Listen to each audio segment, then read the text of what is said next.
Attorney Sharifa Tharpe. I'm here live to take your U.S. immigration related questions. So I had to come on to connect with you all today before ending the day.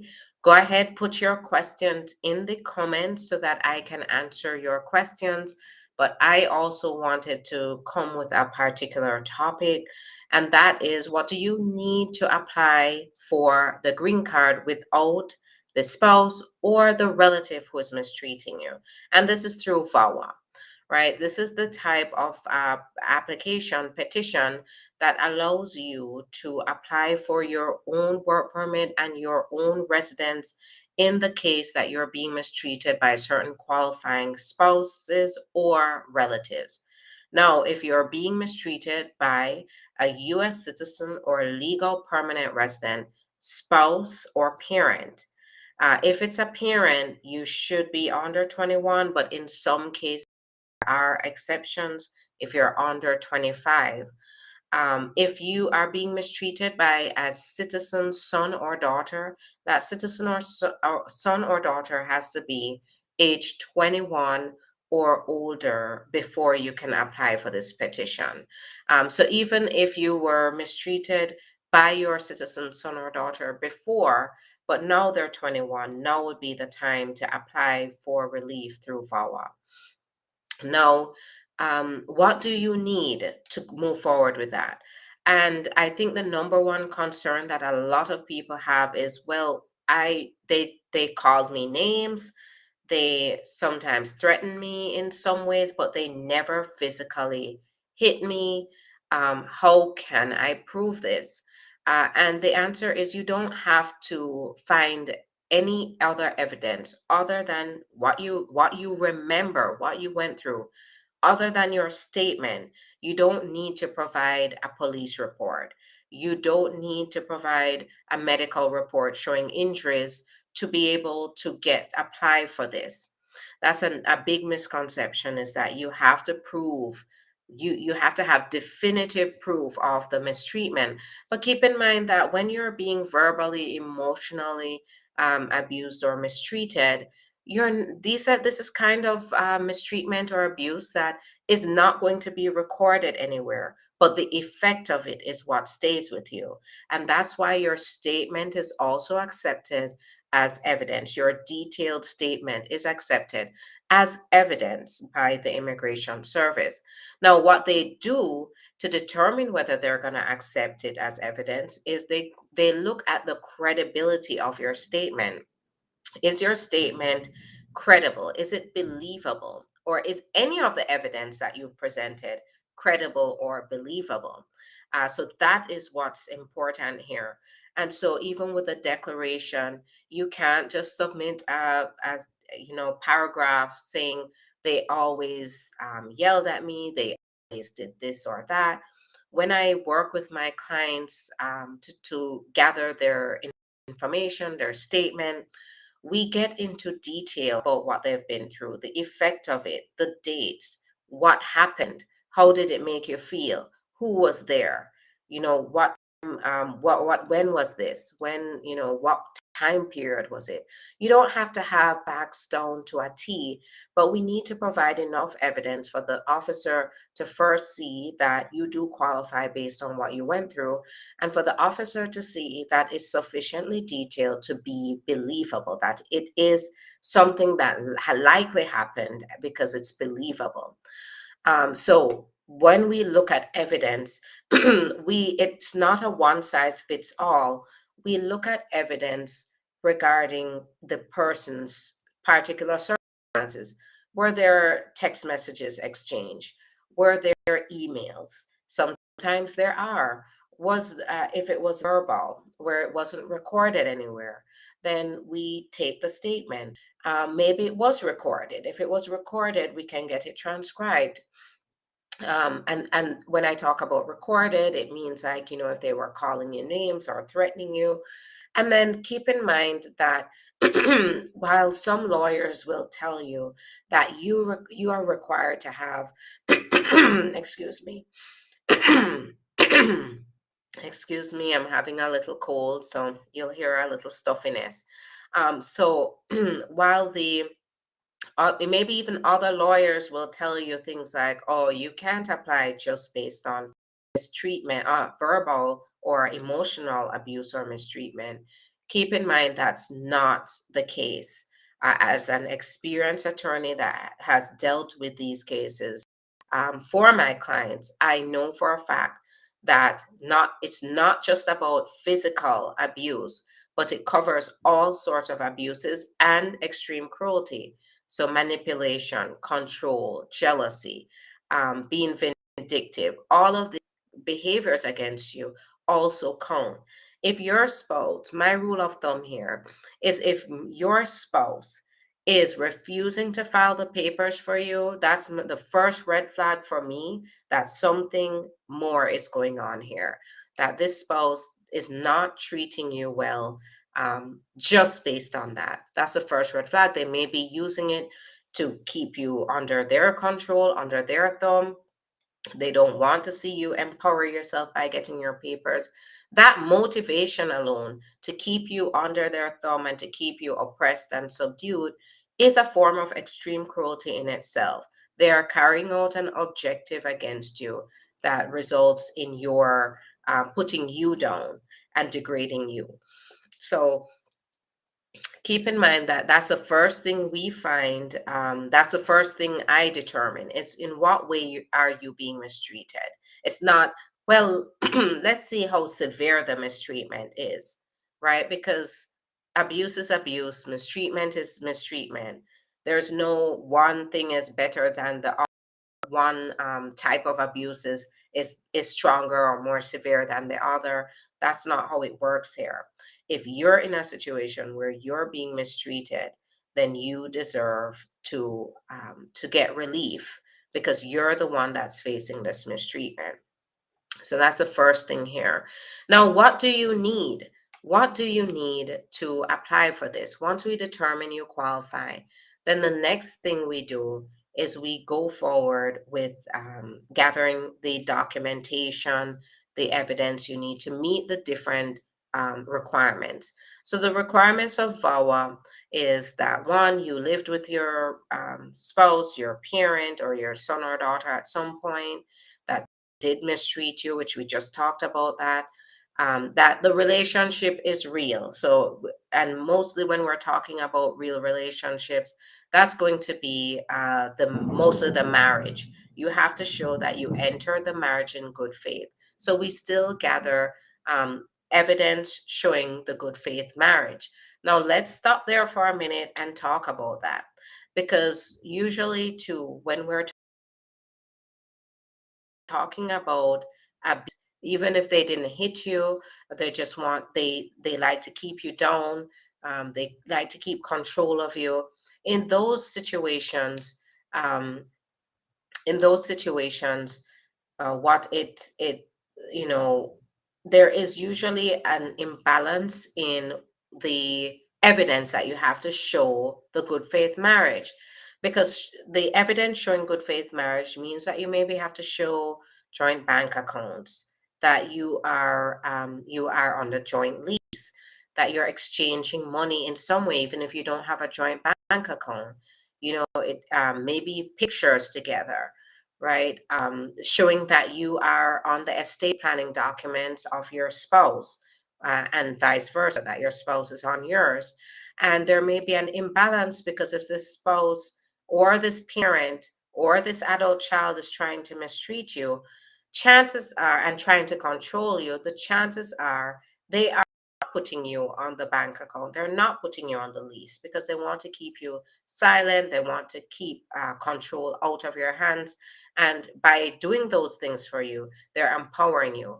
So, in cases like that, how do we show the good faith marriage, that this is a bona fide relationship? Now, we really have to sit down and talk to our clients about their specific circumstances. Okay, you weren't on the lease, but did you both get mail at the same address? If so, then we could possibly collect the both of the mails, or if you have a picture of, not collect the other person's mail, because keep in mind, taking somebody else's mail, it could be a felony. So, for example, maybe if you have a picture of the envelope of your relative, of your spouse or relative, and then you have your mail that goes to the same address, or the house or the home may be in the name of the already or the spouse, and in that case you may have mail going into that address, and we can look it up on the tax collector's site to find the home, or of the person, the spouse, and we can tie the your mail to that address to show that you lived there with that person. Then, if it's, did other people know that you lived with your relative? If so, then you could gather witness statements as well, talking about the fact that you resided together. So, it's those are just types of ways, that we end up looking at, proving the good that you marriage in good faith. Is by taking evidence to show that you live together, at some sort of relation that other people knew. You put yourselves out there to other people as a married couple, and that may require statements as well. Another is good moral character. In order to qualify for this, you still do have to show good moral character. And so we get a background check done for our clients to show that they have good moral character. Now, if there are past arrests or issues, we have to take additional steps, maybe get good moral character letters from friends and family talking about our client's character. But it depends on what. If you get a traffic ticket, that's probably nothing. But if it's a crime or an issue that reflects badly on clients good moral character, we have to work hard to then prove that despite what happened, our clients have good moral character. One thing to note though is, say you were arrested or detained, or even convicted, because it is in some way related to the mistreatment, abuse. I have had clients who have been framed by the spouse. So the spouse calls the police, they call, and the spouse says something like, oh, they hit me on the foot, and the police have to arrest somebody because of that. So, even though that may not have been true, and they have to go through the whole court process and due process. So, in cases like that, if we can use that, tie the abuse to the arrest, and in that case, they can also still find that our client has good moral character, because the abuse is in some way, abuse or mistreatment is in some way tied to the violation that causes, the violation, the arrest, or whatever violation there is. Now, keep in mind, this relief is available to you even if you're out of status. So, say you cross the border without permission, it's still available to you. Say you came into the country without permission, or you overstayed, then you left and snuck back into the country. That is sometimes can subject you to a permanent bar. Or if you were deported, then you came back, that can subject you to a permanent bar. However, even the permanent bar from getting any relief can be forgiven if the mistreatment is tied to your return into the US.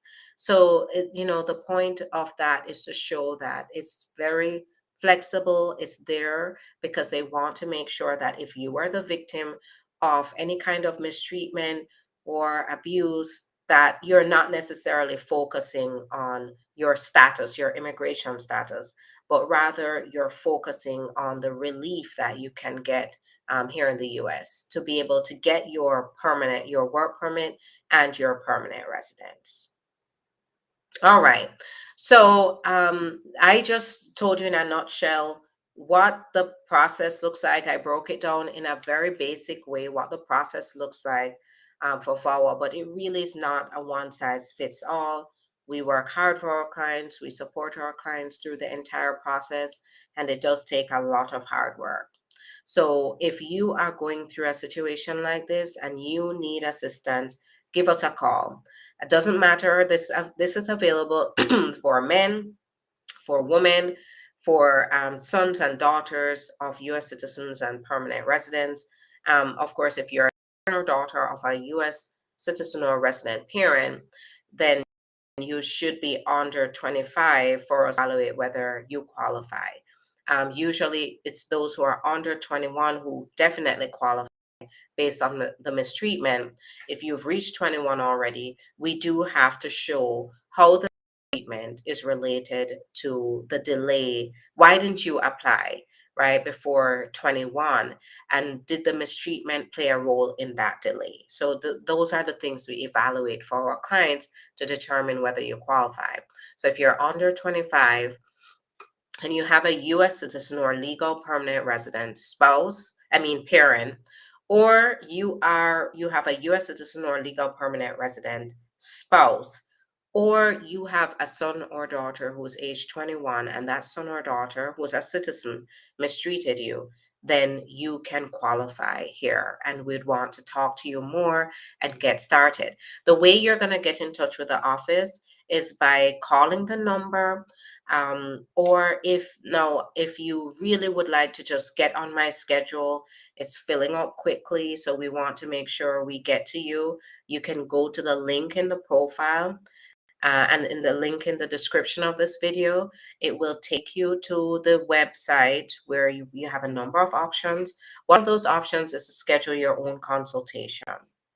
So you're ahead of the game. You don't even need to have a conversation with anybody in the office. You can just go ahead and easily schedule your own appointment. So that's going to be the best way to go. But if you would like to first talk to a staff member, go ahead, call the number, schedule, and they will talk to you about scheduling or answer any questions you may have about the service. All right. So I'm going to answer questions. So go ahead and put your questions in the comments now so I can answer those questions. And I see a number of them on YouTube, so let me go through them. Okay, so good day. What are some questions they ask in a VAWA green card interview? So this is where you should be very careful, right? Because when you, by time to the VAWA green card interview, they've already decided the petition based on the mistreatment. So the officer is not supposed to be going back into that part of it. They're not supposed to be asking you questions about the mistreatment, the abuse. What they want to know at that point is, are you qualified for the green card? So they still are going to focus on things like, is there possible fraud? So they may ask you questions maybe related to the bona fides of the marriage, not the abuse though. They may ask about the qualifying relationship. They may ask about your past immigration. Are your past immigration history. How did you enter the U.S.? Do you have proof of legal entry? These are they mostly focus at that point on, do you qualify for the green card?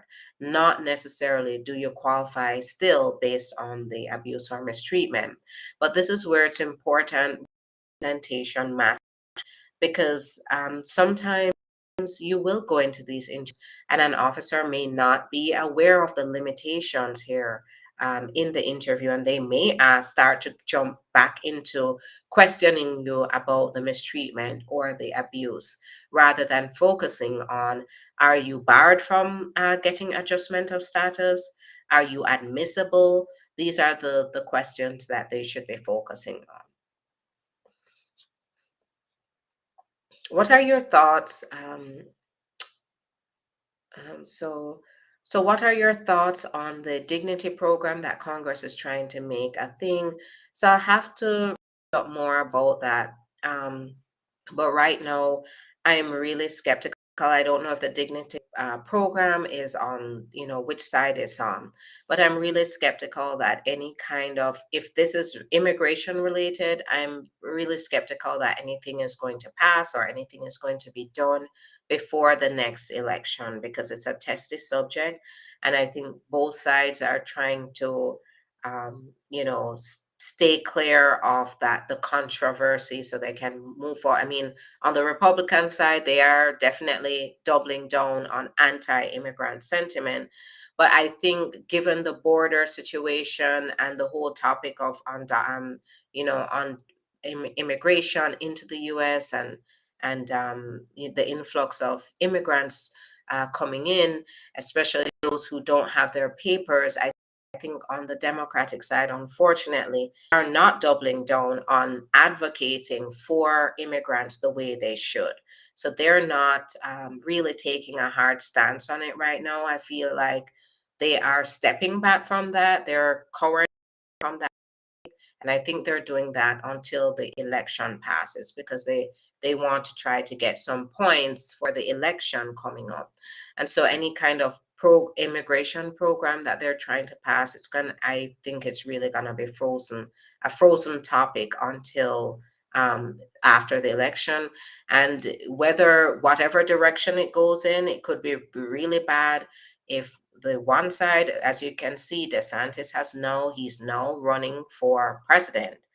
And so if we have DeSantis if he's passed a law like that in Florida, can you imagine what he will do at the federal level? Then we really have to be worried. So, this is where voting, where you are a citizen. If you're a resident, don't vote. You're not allowed to vote. If you are a citizen, you're watching this, or you have relatives who are citizens, this is where you need to educate them about the importance of voting. Because if your relative, you can even let your relative know that this is the difference between whether you get deported or whether you can resolve your problems legally, your immigration issues legally here in the U.S. So, I would say everything is at a standstill. We're going to see some movement after the next election, and it's going to depend on who gets a majority in Congress, who gets a majority in Senate, and who is in the White House. But it can be really bad on the immigration side. It's just pending. If it's a Republican side, it can get really bad. If it's a Democratic side, we may see some movement if we can get the White House, the Congress, if majority in both the Senate and the House. So keep that in mind. If you're a citizen, go vote. Go vote for the policies that are going to work for you and your family, because other people are voting here, and they are going to be more powerful if they exercise their right to vote and get those people in that want to carry out their interests and leave everybody else by the wayside. So keep that one in mind.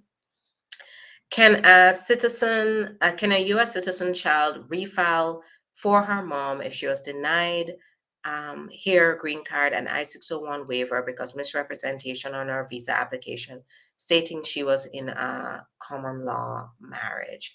So now, if this is a complex question, but what I would say here is, if you're going to refile, you have to come back now showing evidence that you do indeed qualify. If you refile with the same facts, same everything, and you don't address that issue of misrepresentation, it's not going to work. Now, with the I-601 for misrepresentation, your mom would have to show that she has either a spouse or a parent who will experience extreme hardship if she doesn't get the green card. Unfortunately, it does not cover parents. And so that may be the determining factor as to whether she can get the misrepresentation charge waived, because misrepresentation leads to permanent inadmissibility. It's one of the most severe immigration violations, because it leads to permanent bar unless you can qualify for a waiver. And not everyone can qualify for a waiver if they don't have a U.S. citizen or legal permanent resident, spouse, or parent. So there are a number of things I would have to follow up here to see what the options could be going forward. And this is where the consultation is going to be very important.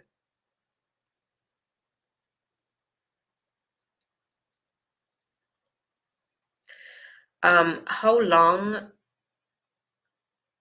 how can I help someone in the USA with a visitor's visa, they're going to work here under the, so I don't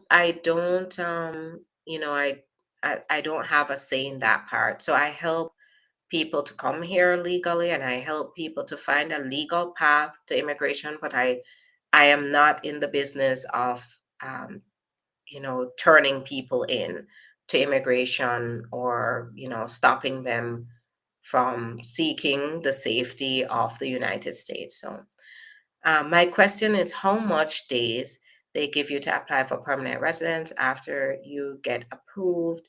So, I'm not sure what this question is here. So, after you get approved, I guess if you're outside of the US, you have to go through the National Visa Center and then get to the embassy. That can take about another year and a half to 2 years. If you're in the US, you usually get that news about whether you've been um, approved at the interview or shortly thereafter. All right, so I'm scrolling through on Instagram to answer questions. So go ahead and put your questions, but continue putting your questions in. I'll be on for a little bit more to answer your questions. Hello, if someone hasn't gotten work permit for 1 year, after she got prima facie? Is it something to worry about, or what do you advise?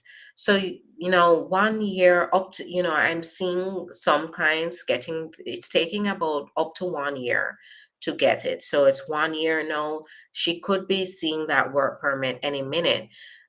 If and it also depends on the processing times for the work permit, but I'm seeing based on my practice up to a year. But if there is a problem, it's always best to check in with a VAWA unit to determine whether they have everything, whether they sent it, maybe it went to the wrong address. So you do want to just catch up there and see make sure everything is still on track and that it's being processed and it's not lost in the mail somewhere.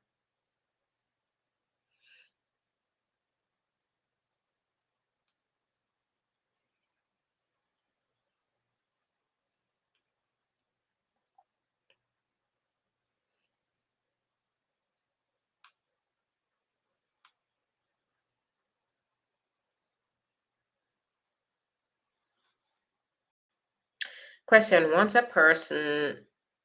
pa- a person's year pass, will they be able to file asylum? So you should be filing for asylum within 365 years after entry. It's not impossible to apply for asylum. However, your chances go down that you could be approved because if you pass that time, what will happen is you have to show that there was a change in circumstances that now, has now qualified you for asylum. So you applied later than you should have, or you have to show that you face extraordinary circumstances that cause a delay in you applying within the deadline. But even then, they still want to see that you have applied within a reasonable time after the changes or the extraordinary circumstances. Dara says, guys, this law firm is really great. Thank you so much for that. I appreciate that. I have an interview with you next Wednesday, so I'm glad. I can't wait to meet with you. Awesome. I can't wait to meet with you. What state are you located in? So we're based in Boca Raton, Florida. However, keep in mind that I represent clients in all 50 states and around the globe. So no matter where you are, I can represent you. And we're very good at doing that. Is it safe to go to Florida this weekend with an expired visa? So the risk is never zero, and it really depends on what's going on with you. However, what I would say is it's, people who are here, maybe have an expired visa, have still been able to travel. throughout the country. Just don't find yourself outside of the country, but throughout the country, you can usually travel and the risk is low, but it's not zero. Now, as it pertains to Florida, yes. If Florida is no different, traveling to Florida in regards to going through the airport in Florida is no different than traveling to any other state. Now, they have issued travel advisories, immigration organizations have issued advisories for immigrants saying it's not safe. And it's not safe by virtue of just this anti immigrant sentiment, that if you come here, it's just avoiding the risk of anything happening at all. But I've talked about the law previously, and in certain cases, if you're coming from out of state and you're coming here with a driver's license from out of state after July 1st, you are going to be cited. That driver's license is not valid here. So that's one way that you could be harassed. You could be cited by police, and a citation can lead to other things. So that's one way that you may not be safe. If you're coming here this weekend, the law is not in effect yet. And so, since the law is not in effect yet, I would say that Florida is no different from other states right now. If you have a pending, I think this is pending VAWA, and you got a prima facie somebody pass away in your country, family member, can you write them for traveling document? Yeah. So if you applied for the travel document, then you can definitely go to the office and request that you get an emergency travel document based on the adjustment of status application, or ask them to expedite your travel document application. Now, that's one thing. When we apply for VAWA, we apply for the work permit as well as a travel document. Even in the case that the client says they don't want to travel, we still get it, because if the client does have an issue like this where they need to leave for an emergency, they are able to do that with a travel document and get back into the country. Can a felon help a person get a green card if they're married? Now, when you say help a person, it implies to me that you're talking about arranged or so-called business marriage. So I do not encourage anybody to do any kind of business marriages to get a green card. That's illegal, and it will put you in a lot of problems, maybe even jail, right? But at a minimum, it will lead to severe immigration consequences where you will be permanently barred. So when you say help a person out, it's implying that the marriage isn't real. It's just somebody, a felon here, who is helping somebody else get a green card. So I wouldn't, if it's in those terms, no. Felon cannot help a person. Nobody can help somebody else to get a green card through marriage. Now, if it's a real marriage, if it's a genuine marriage, and your spouse happens to have a felony on their record, then in that case, it's going to depend on the felony. If the felony leads the immigration officer to believe that you as an immigrant are in danger, they may not approve the petition. They may be barred through what's called the Adam Walsh Act, where if the crime happened, involved a minor, then they may prohibit the person with a felony from petitioning for their spouse. So that's where a felony can be a problem.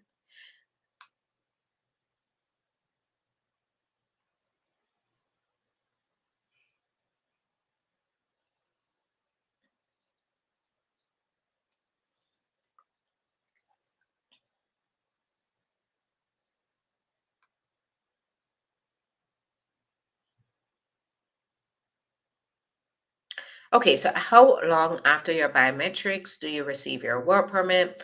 So it's all over the place, the biometrics and getting the work permit. But I usually say 6 months to 12 months after filing your petition is when you should see that work permit.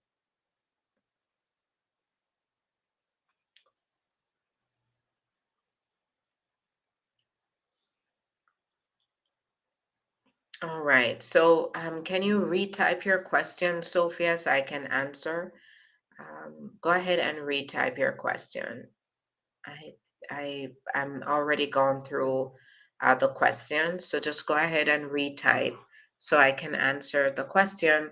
Now, in the meantime, while I just wait for more questions to come in, go ahead and get in touch with the firm. We would love to assist you with your options. So you can do that by going to the link in the profile, the description of this video, and the link in the profile on Instagram. I'm on Facebook, I'm on YouTube, I'm on Twitch. The link leads you to the site where you can go to the website, learn more about me, the firm, and what we do for our clients. Or you can go to the button where you can schedule your own consultation.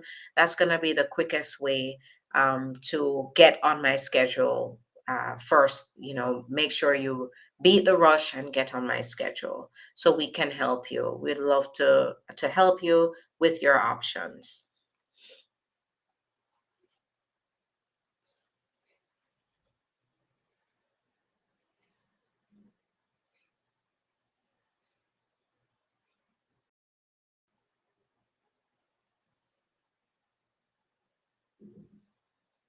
Okay, so I think I found Sophia's and I'm gonna just answer it again so Sophia can hear.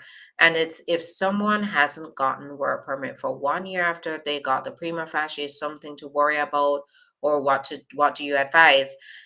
1 year is about the time that you're gonna see the work permit come. If you don't see it, what we usually do is get in touch with the VAWA unit to make sure everything is okay and everything is on track.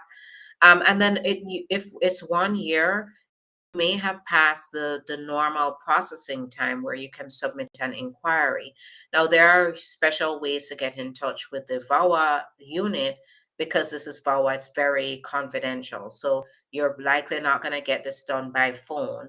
But I would say get in touch with them to figure out whether it's something they need from you or if something else was issued that you need to know about, and then go from there. All right. Thanks everyone for your time. I'm looking forward to speaking with you about your options. If you are going through a situation like this that I talked about today, get in touch with us. This is what we do, and it is a real solution that can help you through a tough time. All right. So, talk to you soon. Talk to you tomorrow at around lunchtime. So, look out for me and come with your questions. I'll come with a topic and we can talk through it. All right. Have a good one. Bye bye.